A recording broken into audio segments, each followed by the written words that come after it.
তো ইনি হচ্ছে মেহরাজ আনসারি, 13 বছর বয়স। তো এর যে প্রথম থেকে সমস্যা ছিল, অ্যালার্জিক ডিসপ্নিয়া ডেভেলপ করেছিল ছোটোবেলা থেকে অ্যালার্জির সমস্যার জন্য।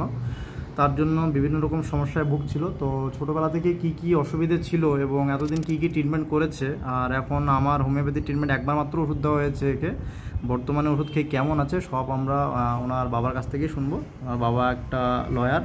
তো আপনি বলুন এতদিনে আপনার ছেলের কি কি সমস্যা ছিল এবং এখন কেমন আছে। নমস্কার, আমি অ্যাডভোকেট বাবলু মিয়া, বুনিয়াদপুর কোর্টে আছি। আমার বাড়ি বুনিয়াদপুরে।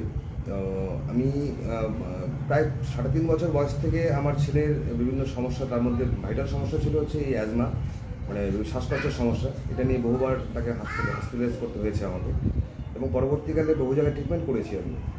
যেমন আমি কলকাতা নিয়ে গেছি, সেখানে টিভিআর যে হোমিওপ্যাথি ডাক্তার থেকে তাকে দেখিয়েছিলাম, এবং শিলিগুড়ি দেখিয়েছি, রায়গঞ্জে দেখিয়েছি। আলটিমেটলি তার সঙ্গী হয়ে দাঁড়িয়েছিল ইনহেলার, মানে তাকে ইনহেলার ছাড়া সে চলার অসম্ভব হয়ে দাঁড়িয়েছিল।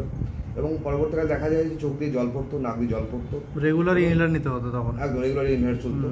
এবং তার সঙ্গে তো বিভিন্ন ধরনের অ্যালোপ্যাথিক ট্রিটমেন্ট ছিল, এবং নাকে পলিপও জমে যায়, এবং হাঁটতে গেলে হাঁপিয়ে যেত, দৌড়াতে পারতো না, রাত্রি ঠিকমতো ঘুমাতে পারতো না, সবসময় মনে হতো যে গলা চুলকাতো। এই প্রবলেমগুলো কন্টিনিউয়াসলি এতটা গ্রো করে যায় যে পরবর্তীকালে আমি চিন্তাভাবনা করি যে হয়তো তাকে আমি বিভিন্ন জায়গায় ডাক্তার ব্যাঙ্গালোর শিফট করতে হবে বা নিয়ে যাবো। সেই চিন্তাভাবনা করার পরে সেখানে এই ডাক্তারবাবুর চিন্তা মাথায় আসে, এবং আমি ভিডিওতে পাই, এবং সেখানে দেখার পরে এনার সঙ্গে যোগাযোগ করার পরে বর্তমানে মাসখানেকের ওষুধ দিয়েছিলেন ডাক্তারবাবু। 1 মাস আগে আমরা এসেছিলাম। তারপরে বর্তমান ওষুধ খাওয়ার পরে যে মূল সমস্যাগুলো ছিল, যে শ্বাসকষ্ট, হাঁটতে গেলে হাঁপিয়ে যেত, খেলতে গেলে হাঁপিয়ে যেত, ডাস্ট অ্যালার্জি ছিল, এবং চোখ দিয়ে জল পড়া, নাক দিয়ে জল পড়া, এই সমস্যাগুলো একদম বর্তমানে নেই, একবারে পুরোপুরি নিরাময় হয়ে গেছে। এবং পলিপের যেটা সম্ভাবনা ছিল সেটাও নেই, নাকের মধ্যে এখন পলিপও নেই, নিঃশ্বাসের সমস্যাও হচ্ছে না। নিঃশ্বাসের কোনো সমস্যা হচ্ছে এখন আর নিঃশ্বাসের কোনো সমস্যাও হচ্ছে না, লালা পড়া ওটাও কমে গেছে, এবং মানে খুব পজিটিভ রেজাল্ট। থ্যাংক ইউ ডাক্তারবাবু, আপনাকে খুব সুন্দর রেজাল্ট দিয়েছেন আপনি।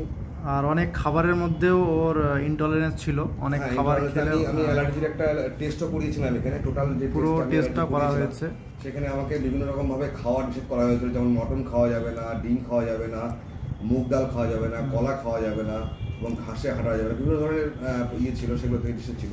এবং বর্তমানে উনি মটন থেকে শুরু করে সবই খাচ্ছেন, সবকিছুই খাচ্ছে, কোনো অসুবিধা সেরকম হচ্ছে না।